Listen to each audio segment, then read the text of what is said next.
What up, this is Rama Screen covering movies, TV, and entertainment, and here's my review of Netflix's new interactive special, Unbreakable Kimmy Schmidt versus the Reverend. Hey, before you watch this review, please subscribe to my channel, press that like button, and ring that bell so you can get notified whenever I post new videos. And if you would like to help support this channel, please do so at patreon.com/ramascreen. That's patreon.com/ramascreen. Let's rock this. First up, I would like to say thank you to Netflix for granting me the screener to this new special. Now, you can categorize this essentially as a TV movie, but it's a choose your adventure style, kind of like Black Mirror Bandersnatch. Remember that one? If you are not a big fan of that format, you're probably going, why do I have to participate? Can't I just sit back, relax, and watch the damn thing and that's it? If you are one of those who feel that way, hey, I don't blame you, man. But come on, let's face it. Let's keep it real.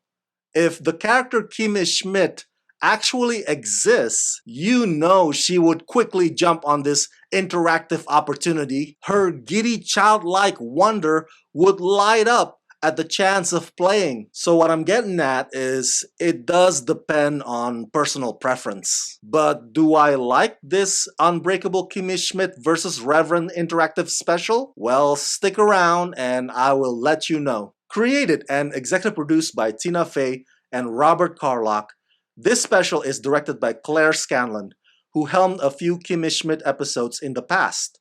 This time, Kimmy Schmidt, played by Ellie Kemper, sets off on her biggest adventure yet.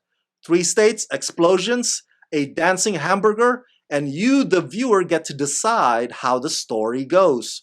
Will you defeat the Reverend, played by John Hamm, and get Kimmy to her wedding on time? Or will you accidentally start a war against the robots?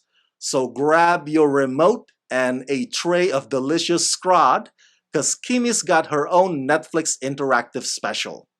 Starring Ellie Kemper, Titus Burgess, Jane Krakowski, Carol Kane, Daniel Radcliffe, John Hamm, Amy Sedaris, Fred Armisen, Chris Parnell, Jack Mabrayer, and Johnny Knoxville. Ooh, I almost forgot to mention that Netflix had asked me to not spill any spoilers. Therefore, this video review is spoiler-free.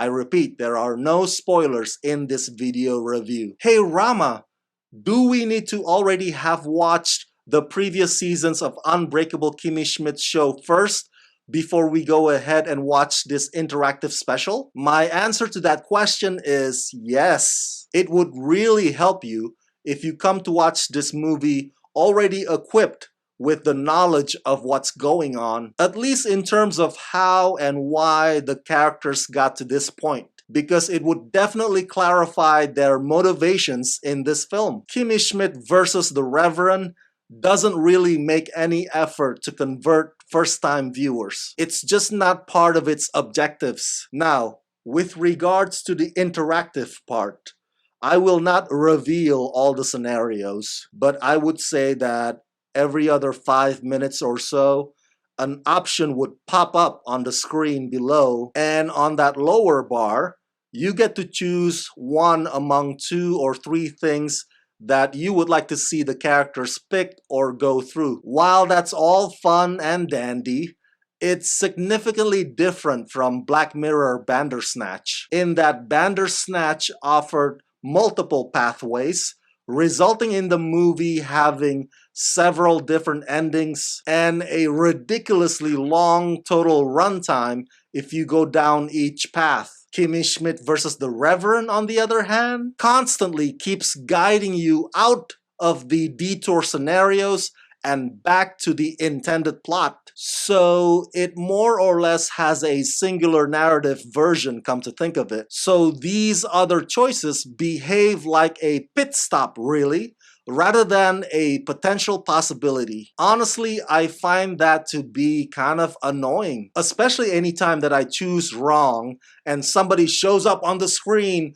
to tell me to go back and choose the other thing instead. After a while, it gets on my nerve. So that's how I feel overall about this whole interactive. Sure, it feeds on your curiosity, but it can also turn you grumpy. But the good news is, as far as the characters go, nothing changes. Kimmy is as excited as ever. Ellie Kemper just easily slides right back into this role like a day never went by. The same goes for her co-stars, especially Jane Krakowski, who, for whatever reason, feels the need to show off her long, shiny, clean-shaven legs. Not that I'm complaining. And oh my god, Titus Burgess has got to be one of the best supporting actors in comedy of all time. His commitment or his dedication to get all down, dirty, and physical just for the sake of making you laugh is nothing short of admirable. The jokes or the comedy, however, may be a bit of a hit and miss this time around, with the exception of Titus, who will crack you up no matter what, but it still has that same charm that we liked about the old show. Which leads me to my conclusion. Unbreakable Kimmy Schmidt versus the Reverend does for the show what El Camino did for Breaking Bad, which is mainly to give the show its proper ending and to give you, the fans, one more chance to bid it farewell.